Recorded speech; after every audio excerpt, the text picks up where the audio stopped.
সাধারণ দেখতে নীল এখন লাক্সারি ব্র্যান্ডের স্যুট আর বুট পরে ঘুরছে। সিকিউরিটির সঙ্গে কেমন করে আসছে সে? সুপ্রভাত স্যার।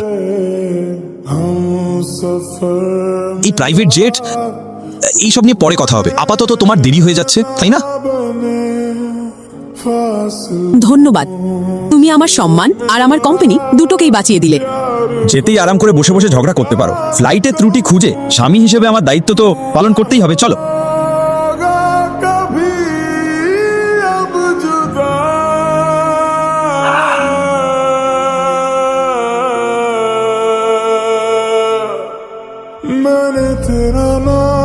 সবাই এই গরিব নীলকে নীল চৌধুরী স্যার বলে ডাকছিল কেন? একজন সাধারণ ছেলের জীবন হঠাৎ করে এভাবে কিভাবে বদলে গেল? যে স্বামীকে তুমি সবসময় গরিব বলে বকাবকি করতে, সেই স্বামীর অ্যাকাউন্ট ব্যালেন্স দেখে তোমার মুখ খোলা রইল কেন?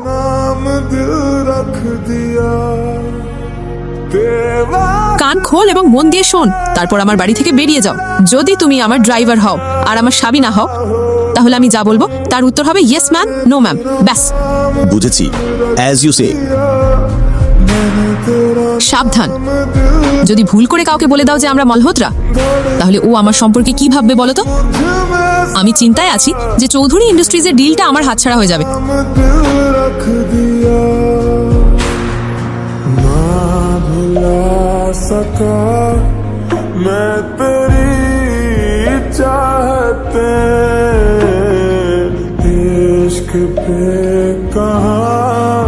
बस किसी का चले हो भी जाए मेरी কি হয়েছে আদ্রিতা, তুমি খুব চিন্তিত লাগছো।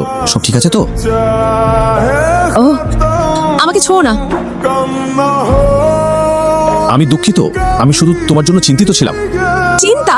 আমার কি মনে হয় জানো?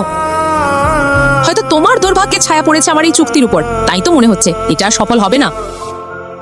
আদ্রিতা, তুমি যদি চাও আমি মালহোত্রার সঙ্গে একবার কথা বলার চেষ্টা করতে পারি। এই অশিক্ষিত লোকটার কথা শোনো। তুমি কি কথা বলতে পারো? এত বড় ব্যবসার চুক্তি সম্পর্কে কি জানো তুমি? এমন ভাবে কথা বলছো যেন অনেক কিছু জানো। আদ্রিতা, আমি কি 1 মিনিট ওয়াশরুমে যেতে পারি? যাও তাড়াতাড়ি। ধন্যবাদ।